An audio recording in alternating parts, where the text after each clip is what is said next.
Olá pessoal, aqui é a professora Joyce de Língua Portuguesa e nós vamos fazer agora a correção das atividades complementares da nossa segunda semana de atividades remotas. Lembrando que todas essas atividades devem ser feitas ou na folha impressa ou então só as respostas no caderno e devem ser entregues para nós professores quando nós retornarmos às aulas presenciais, ok? Preste bastante atenção na leitura e depois eu vou colocar lá no grupo também este arquivo para você fazer a conferência das suas atividades. Vamos lá? Vamos começar fazendo a leitura do nosso primeiro texto, A Invasão dos Insetos. Havia chovido muito na floresta naquela manhã. A terra estava molhada e as folhas ainda conservavam os respingos. O cheiro de terra úmida purificava o ar. O sol voltava a brilhar, deixando a mata com um clima de alegria. Os pássaros voavam felizes e os bichos saíam de suas tocas. O macaco Zimba passeava sobre as árvores, olhando de um lado para o outro, cumprimentando cada bicho que via. De repente, um barulho vindo dos ares aumentava gradativamente. Zum! Todos ficaram em suspense, pois ninguém sabia o que era. São as abelhas vindo recolher o néctar das flores, disse a coruja. Não, as abelhas, nesta hora, estão trabalhando em suas colmeias. Elas costumam sair mais tarde, disse o gambá. O macaco Zimba, que estava num galho mais alto, viu aquela nuvem se aproximando e falou: Xi, é uma invasão perigosa. É uma grande nuvem escura de insetos que se aproxima. Os bichos amedrontados tomaram cada um seu rumo.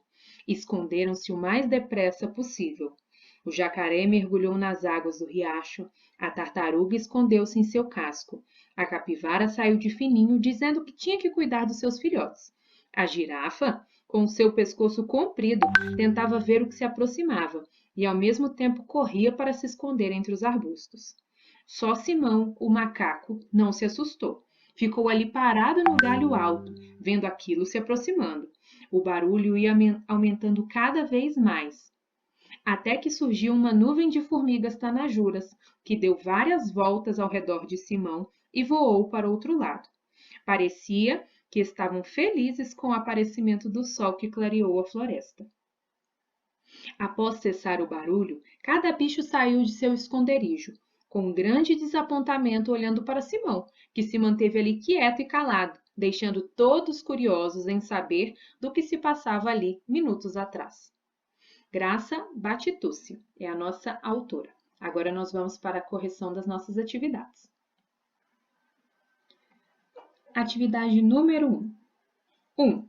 Sobre as árvores significa. A palavra sobre significa o quê? A. Dentro dos galhos das árvores.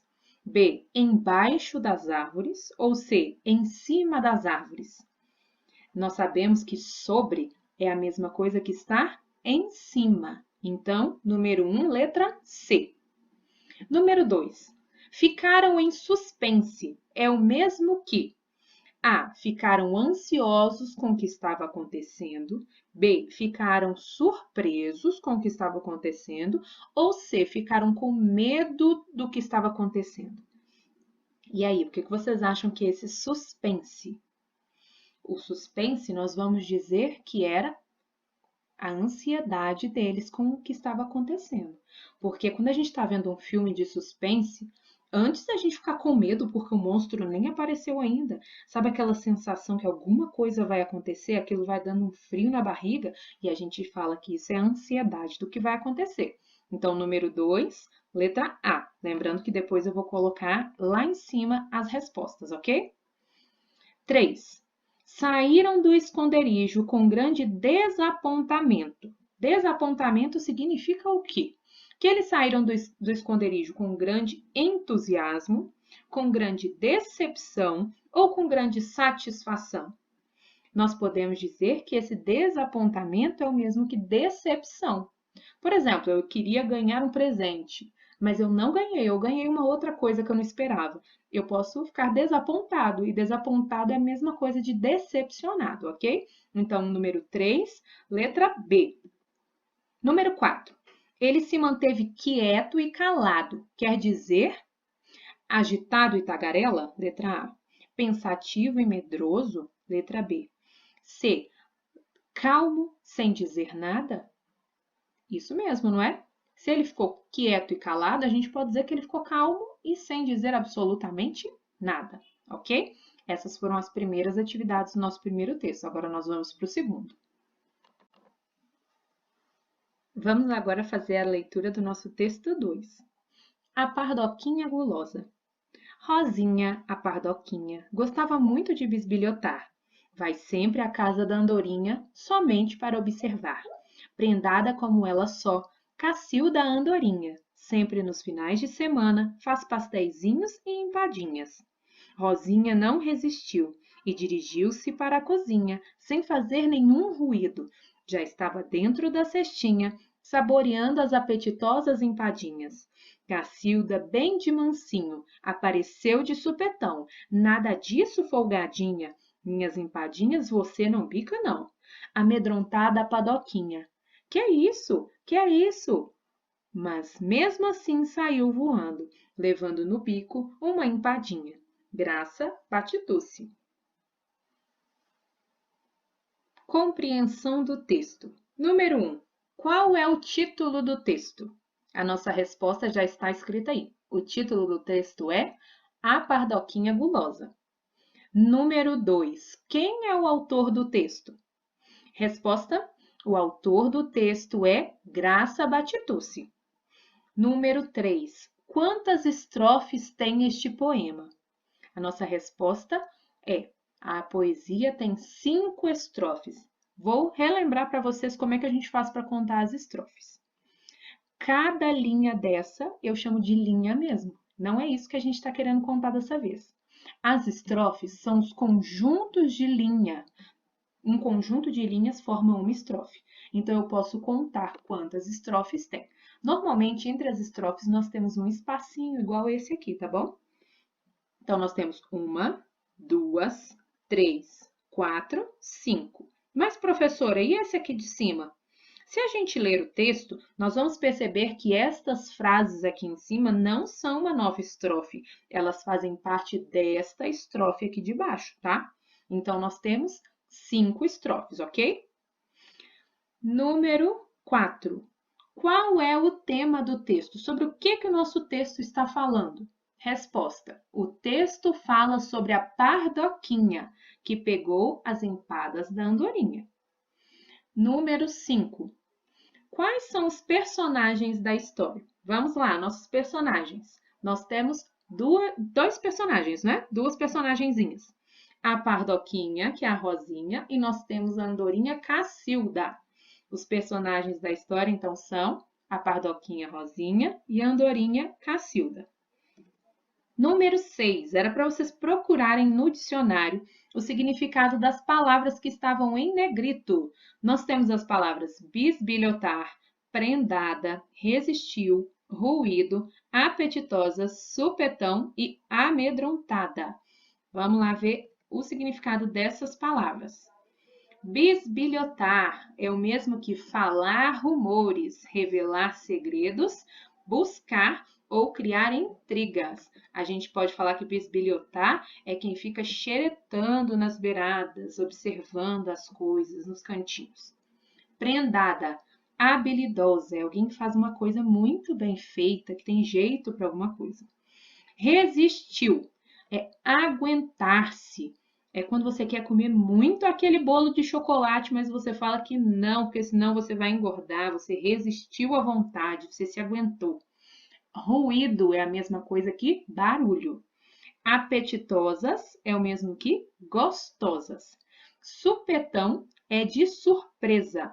Quando a professora sai da sala e fala assim, eu não quero ninguém conversando.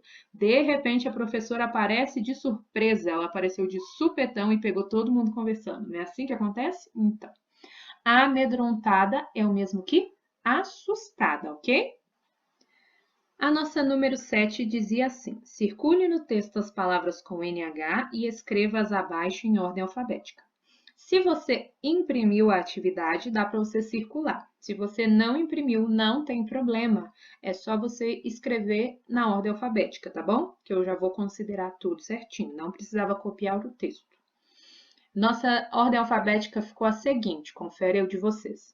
Andorinha, cestinha, cozinha, empadinhas, folgadinha, mansinho, minhas, nenhum, pardoquinha, pasteizinhos e rosinha, ok? Essa então foi a nossa ordem. Número 8. Quem é Cacilda e o que ela faz? Lá no nosso texto explica o seguinte, que a Cacilda é a andorinha e que nos finais de semana ela faz o quê? Pasteizinhos e empadas. Então, a resposta, Cacilda é a andorinha e ela faz pasteizinhos e empadas. Número 9. Como estão as empadinhas? Vamos lá no texto procurar? Nós vamos achar aonde está falando que estão as empadinhas. Olha aqui o que fala que nessa estrofe. Rosinha não resistiu e dirigiu-se para a cozinha sem fazer nenhum ruído. Já estava dentro da cestinha, saboreando as apetitosas empadinhas. Então, vamos conferir se é isso mesmo que a gente colocou aqui embaixo. Isso, elas estão saborosas. Sabe por que eu coloquei saborosas aqui? Não tem problema escrever apetitosas, porque nós vimos aqui em cima que apetitosas é a mesma coisa que gostosas, e gostosas também é a mesma coisa que saborosas. O legal da gente usar o dicionário para poder responder a atividade é essa. A mesma palavra, ela tem vários significados, e esses significados muitas vezes a gente pode usar na hora de responder a atividade, tá? Então, colocou saborosas, tá certo. Colocou apetitosas, tá certo. Colocou gostosas, também está certo. A número 10 falava para vocês fazerem uma ilustração da história. E essa número 10 eu vou esperar para ver quando a gente retornar para a escola. E eu quero esses desenhos lindos e coloridos do jeito que eu sei que vocês sabem fazer com muito capricho, ok?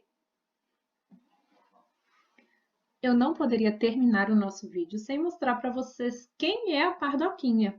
Para quem não sabe, pardoquinha é o diminutivo da palavra pardoca.